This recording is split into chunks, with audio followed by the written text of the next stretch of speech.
मैं एक मज़दूर हूँ। जब तक कुछ लिख न लूँ मुझे रोटी खाने का हक नहीं है। ये कथन है हिंदी के सुप्रसिद्ध लेखक, उपन्यास सम्राट, महान कथाकार, विचारक मुंशी प्रेमचंद जी का। आज इस वीडियो के माध्यम से हम उनके बारे में कुछ जानने का प्रयास करेंगे। मुंशी प्रेमचंद जी का वास्तविक नाम धनपत राय था।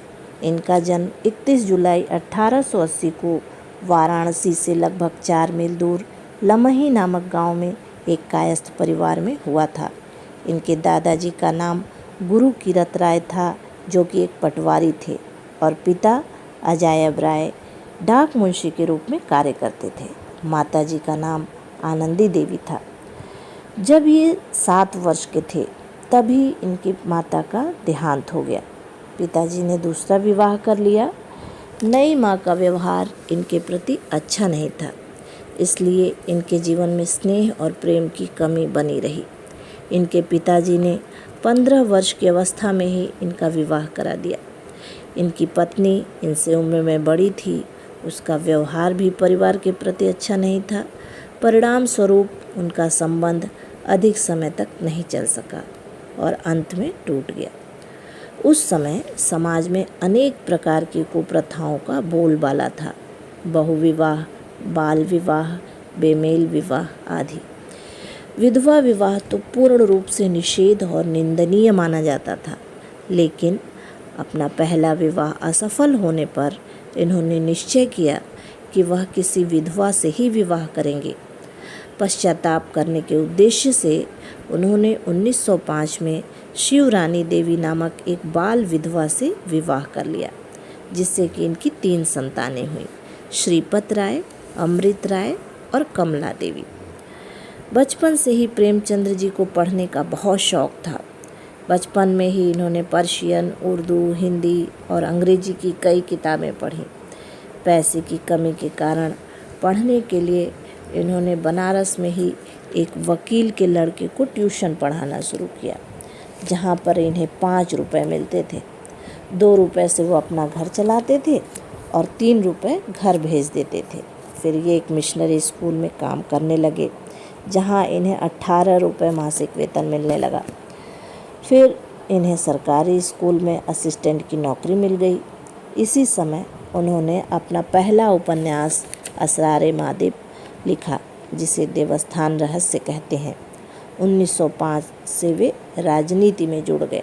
राजनीति से प्रभावित हुए और अपनी रचनाओं के माध्यम से जनता को जागृत करना शुरू कर दिया। अपनी रचनाओं से लोगों को आज़ादी के लिए प्रेरित करने लगे। अपनी एक रचना में इन्होंने बाल गंगाधर तिलक के प्रयासों की सराहना भी की है।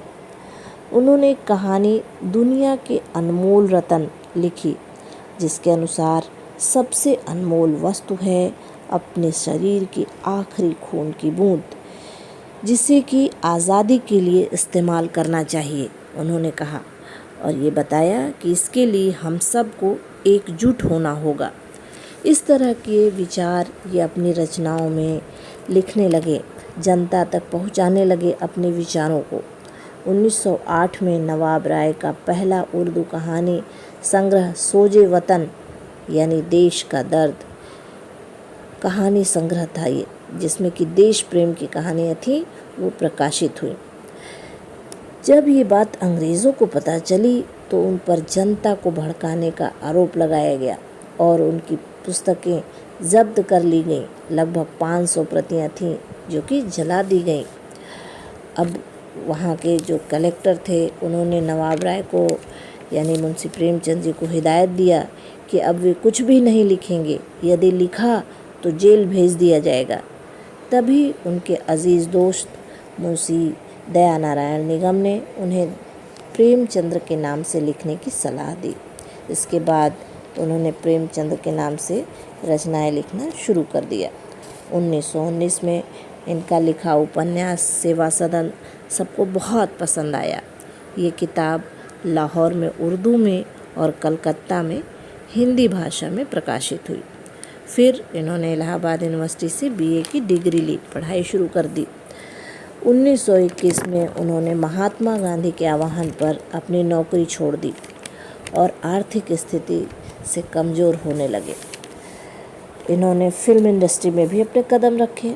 वहाँ 1934 में इन्होंने मज़दूर फिल्म की कथा लिखी, जिसमें मज़दूरों की दयनीय दशा का तथा पूंजीपतियों के अत्याचारों को दर्शाया गया है। किंतु कुछ पूंजीपतियों ने इस फिल्म को रिलीज़ ही नहीं होने दिया। लाहौर और दिल्ली में ये फिल्म रिलीज़ तो हुई, किंतु उसके प्रभाव से मज़दूरों ने विद्रोह कर दिया और फिर वहाँ भी फिल्म पर प्रतिबंध लग गया। प्रेमचंद को बॉम्बे का माहौल पसंद नहीं आया, रास नहीं आया बिल्कुल भी वहाँ का माहौल, और 1 साल के अंदर ही वे पुनः इलाहाबाद आ गए। 8 अक्टूबर 1936 को लंबी बीमारी के कारण इनकी मृत्यु हो गई। इस तरह से अपने जीवन काल में इन्होंने 15 उपन्यास, 300 से अधिक कहानियाँ, 3 नाटक, 10 अनुवाद, 10 बाल पुस्तकें तथा हजारों पृष्ठों के लेख, संपादकीय, भाषण, भूमिका, पत्र आदि की रचना की, जिसमें से अधिकांश हिंदी तथा उर्दू दोनों भाषाओं में प्रकाशित हुए। उन्होंने अपने दौर की सभी प्रमुख उर्दू और हिंदी पत्रिकाओं ज़माना, सरस्वती, माधुरी, मर्यादा, चांद, सुधा आदि में लिखा है। उन्होंने हिंदी समाचार पत्र जागरण तथा साहित्यिक पत्रिका हंस का संपादन और प्रकाशन भी किया। इसके लिए इन्होंने सरस्वती प्रेस को खरीदा, जो कि बाद में घाटे में रहा और बंद करना पड़ा। गोदान इनकी कालजयी रचना है। कफन इनकी अंतिम कहानी मानी जाती है। इन्होंने हिंदी और उर्दू में पूरे अधिकार के साथ लिखा है।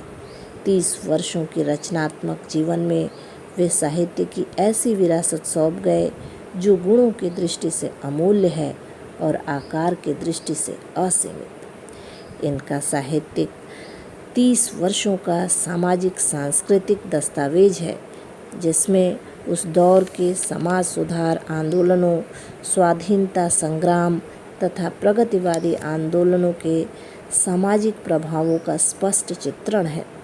उनमें दहेज, अनमेल विवाह, पराधीनता, लगान, छुआछूत, जाति भेद, विधवा विवाह, आधुनिकता आदि उस समय उस दौर की जितनी भी प्रमुख समस्याएं थीं, सभी का चित्रण मिलता है। आदर्शोन्मुख यथार्थवाद उनके साहित्य की सबसे बड़ी विशेषता है। प्रेमचंद्र जी सादा तथा सरल जीवन के मालिक थे, जो सदा मस्त रहते थे। अपने जीवन में वे सदैव विषमताओं और कटुता से खेलते रहे। वे एक हंसोड़ प्रवृत्ति के व्यक्ति थे। विषमताओं भरे जीवन में हंसोड़ होना एक बहादुर का काम है, जिससे ये जो बात है इससे भी समझ सकते हैं कि ये अपूर्व जीवन शक्ति के द्योतक थे। सरलता, सौम्यता, उदारता के ये प्रतिमूर्ति थे। इन्होंने कहा है, सोने और खाने का नाम जिंदगी नहीं है, आगे बढ़ते रहने की लगन का नाम जिंदगी है। प्रेमचंद्र के इसी विचार के साथ मैं अपनी वाणी को विराम देती हूँ। धन्यवाद।